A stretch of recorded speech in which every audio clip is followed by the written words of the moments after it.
weeks ago, I took my first ride in an automated vehicle. Was I scared? Not at all. Was I excited? Absolutely. But pretty quickly, I was hooked. Not having to think about traffic lights and speed limits, instead focusing all of my energy on spending time catching up with my colleague. It was liberating.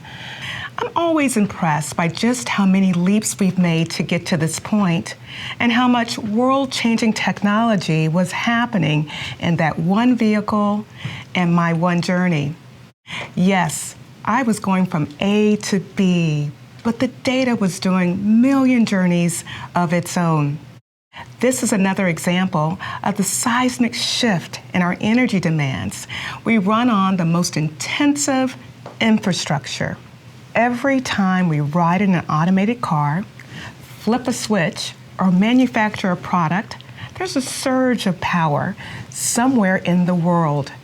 But these actions have a cost, and that cost is growing fast.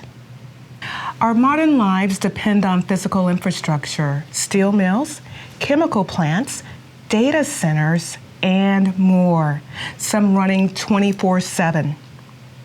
Massive operations that require significant power.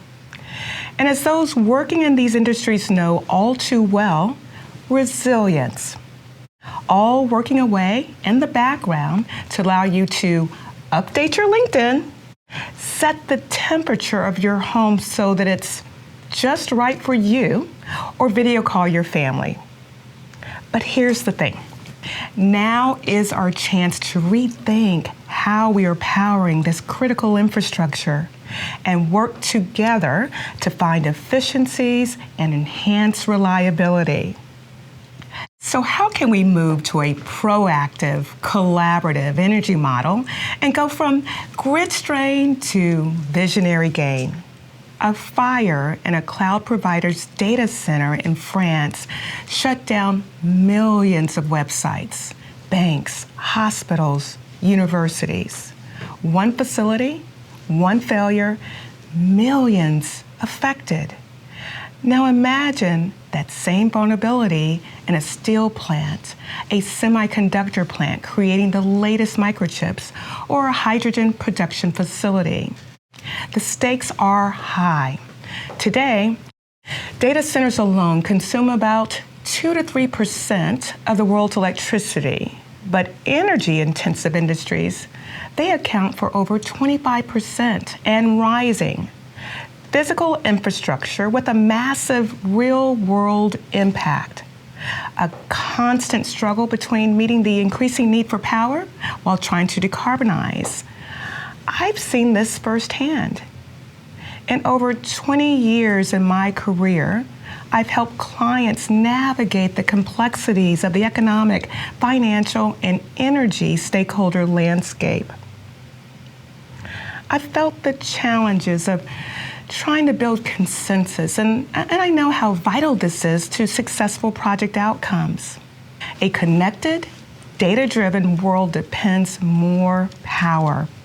From aluminum smelters to EV battery plants, from hydrogen hubs to AI data centers, the pressure on our grids is immense.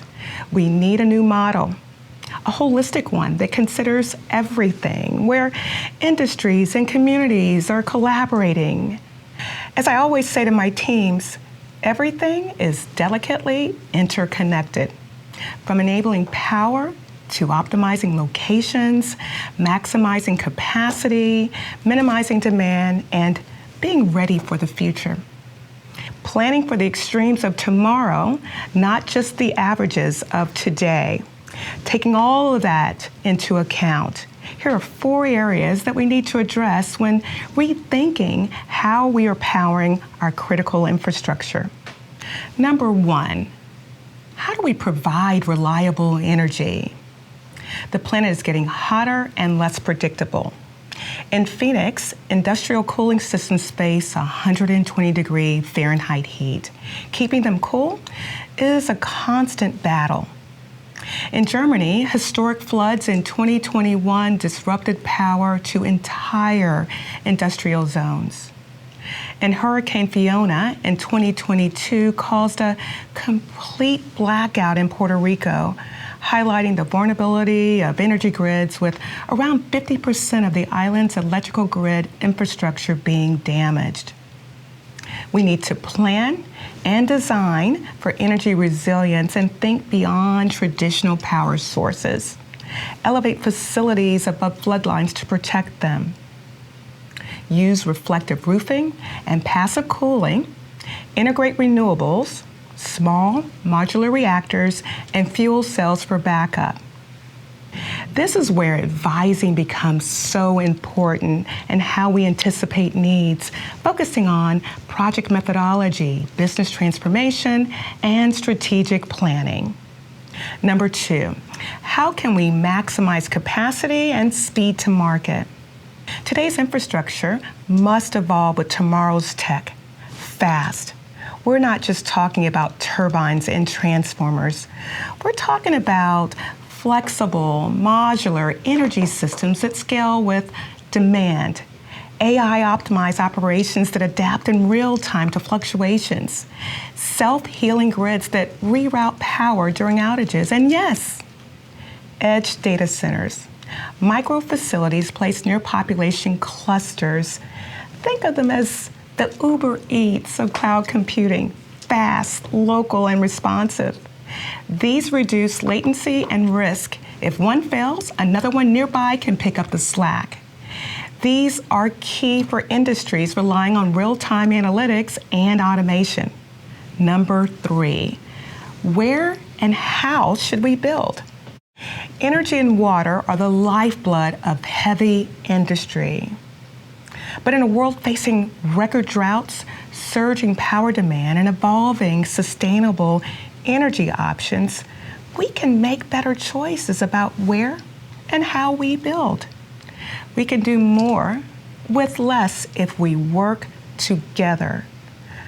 We need to champion things like strategically co-locating and collaborating across industries and with communities, like planning the construction of technology or manufacturing facilities in locations with an abundance of natural gas, like working together to make the best use of existing resources, like we've seen with waste heat recovery.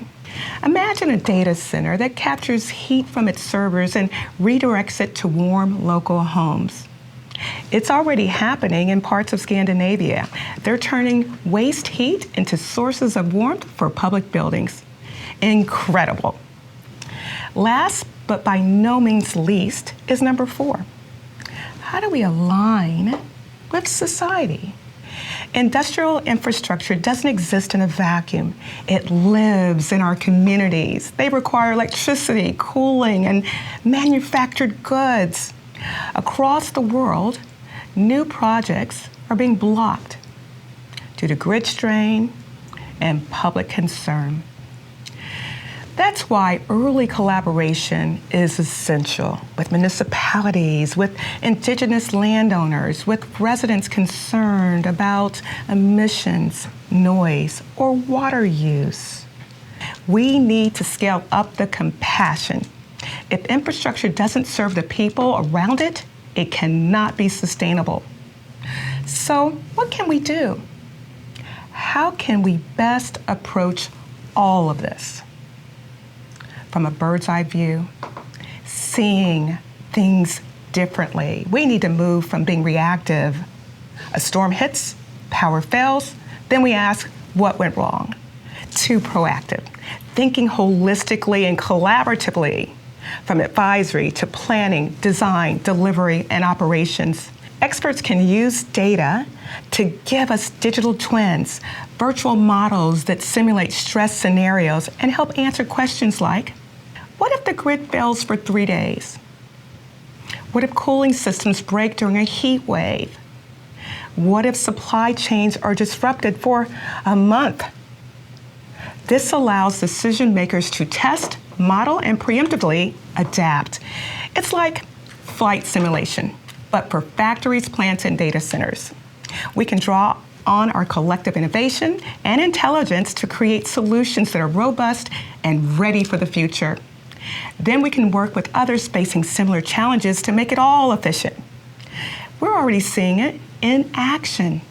In Canada, there's a data center powered by hydro and backed by biofuel, cutting carbon by over 60%.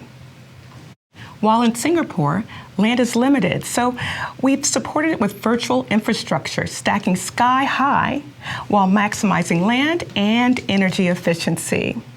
Both show a proactive mind shift from reactive to resilient.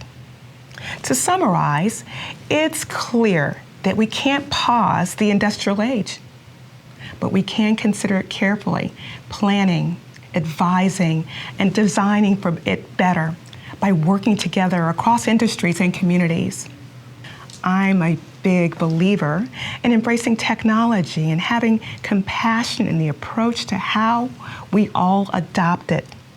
Some may find these rapid changes challenging, so each one of us has a role to play as citizens, consumers, and professionals to blaze the trails, to remember that what really holds our lives together isn't the smartphone in your hand. It's the infrastructure behind it. It's essential to everything: commerce, healthcare, education, technology. Let's be the advisors guiding smarter energy decisions and bringing everyone to the table together, not just one at a time. Let's be the world shapers, planning for heat, storms, and disruption, protecting our precious communities. Let's be the pioneers and the pathfinders using data to drive resilience and solving challenges like never before. And of course, let's be the impact makers building a better future for all. This is how we will go from grid strain to visionary gain, powering progress and shifting to a truly proactive, collaborative energy model together. Thank you.